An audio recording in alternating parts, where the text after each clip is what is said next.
Today, I want to show you an efficient way to EQ and compress a track using HarBal.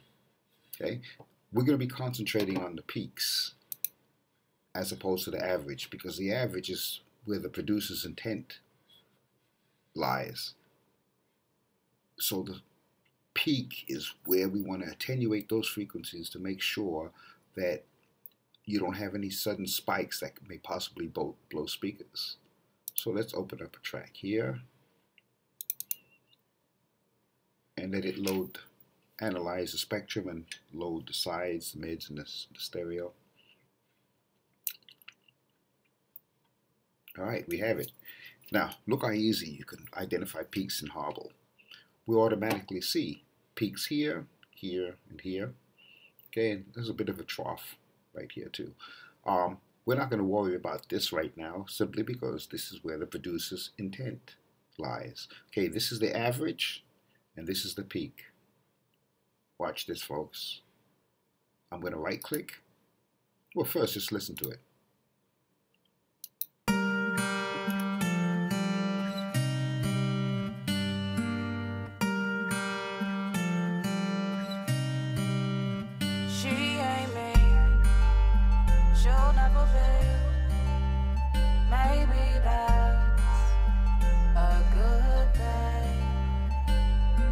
Cause falling in love ain't enough, no. I cannot decide on just one, no. I fall in love, it seems like every other week. I cannot leave, I cannot stop, she got me weak. She got me weak. I'm just trying to have fun, not really settle down, holla, holla. Well, to my ears, the voices seem somewhat subdued. They need to be brought out quite a bit. But again, this is the equivalent of putting makeup on a track. You ready? Let's right-click first and go to Intuit Q. This is an algorithm. Let's hit the tab key here, bring it up there. This is an algorithm that we've created to bring down peaks and attenuate peaks or smooth out the peak spectrum and glue the track. Here we go. I'm holding down the left button while I go all the way down, and I'm letting go. You see it did it. All right. Notice we're looking at this in 1/3 octave view. Let's switch to 1/1 octave view, and just bring this down a little bit. Take this up. Okay. Normally tracks go from left to right, down, and they usually high shelved about 10K. This is normal. Another thing we want to take a look at is the low shelf. Okay, you notice it's going down this way, but there's a lot of wasted space here. We already see the direction it's going in, so let's do this. On a normal equalizer, this would be a problem because you'd have to identify where those areas are. We're actually looking at it, and we're not even listening to the song right now. Now let's go to the sides. Okay. Let's go back to 1/3 octave view. On the sides, in order for the bass to punch you in the chest, you should always attenuate at 100 Hertz. You see, it's further to the left than 100 Hertz. So let's look for 100 Hertz. It's roughly here, right? And let's left click and bring down.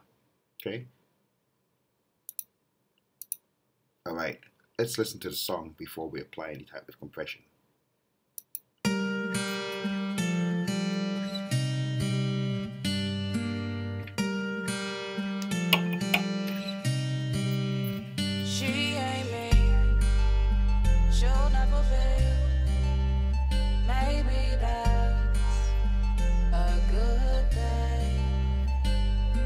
Cause falling in love ain't enough, no. I cannot decide on just one, no. I'm going to bypass it. See how kind of hollow it sounds? Let's put the EQ back in. Sounds kind of blue, doesn't it? I'm just trying to have fun, not really settle down, holla, holla.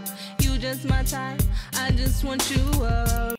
Now I need to show you the effect of compression on this, built within the application. Let's go to histogram. And I'm not trying to be technical here, okay? The green is the peak again. The average. So we're going to go up here. We've chosen a dynamic node tool. We look at where this hit the ground. We click once right there. We look where it hits the ground on the left. We click once. Now, before I click there, I want you to pay attention to this blank area right there, and it's something called the right slope. We can choose 2:1, 3:1, 4, 5:1 compression, or anything we want. This is 0 right here. This is the equivalent of 0. Okay, so let's go ahead and just drop a node right here, and just move it up, and look at the right slope at the bottom. Notice it's increasing. It's increasing, it's increasing. Let's just do 2:1. And I want you to pay attention to the vocals when we play it here. Okay, 2:1. Let's go ahead and zoom so you can just have a better look at it. Okay. All right, we're not even at 0 yet, so we could actually give it an increase in volume. But just go back to the spectrum before we even give it an increase in volume and play it. And I'm going to toggle in and out between the EQ and the dynamics. Ready? Let's play.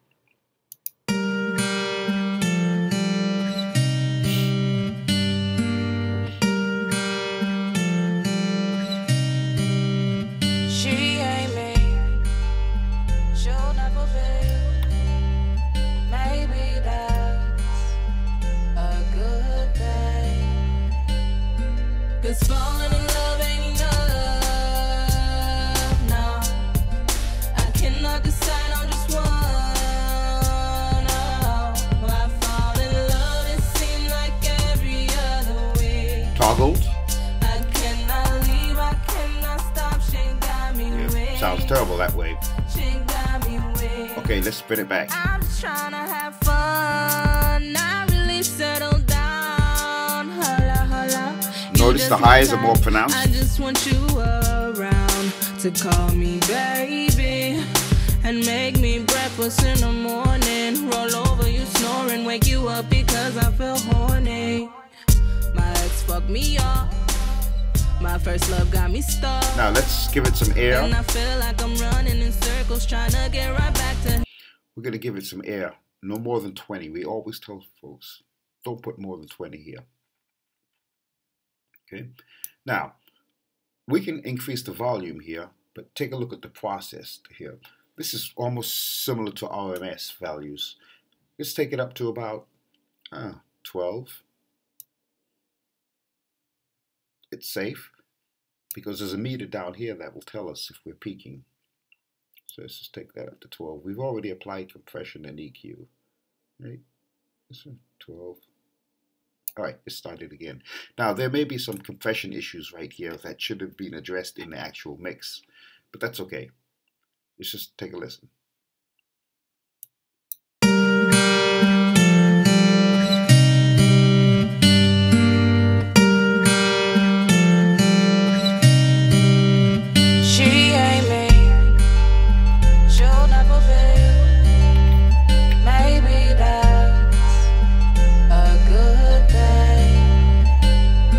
Cause falling in love ain't enough, no.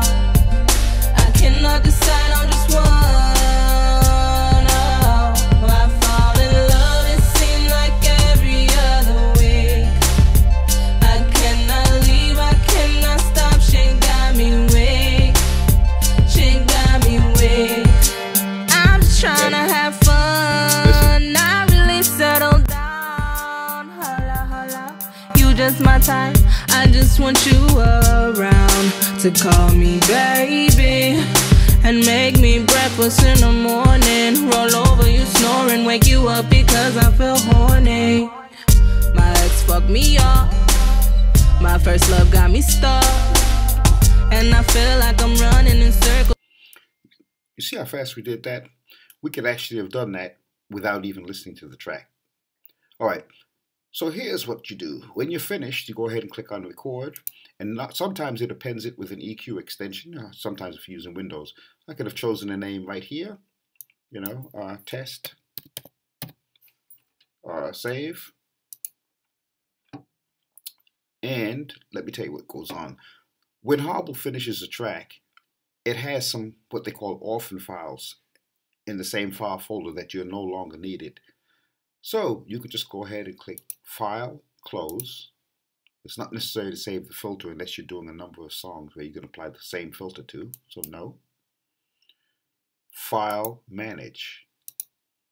Okay, this is the orphan file. Select, delete, close. At this point, you can close Har-Bal, and you're done. That's all. It takes about 5 minutes to EQ and compress a song, just to get it right. Okay. Now, some people may want to push it to hardware after that. That's fine, but you can actually do it all in the box right here. Okay. You can also add individual pieces or mixes from a stereo mix. So if you had something that had about 5 or 6 tracks, you can load each track into here and actually fix it the same way, then put it back in your DAW. Okay?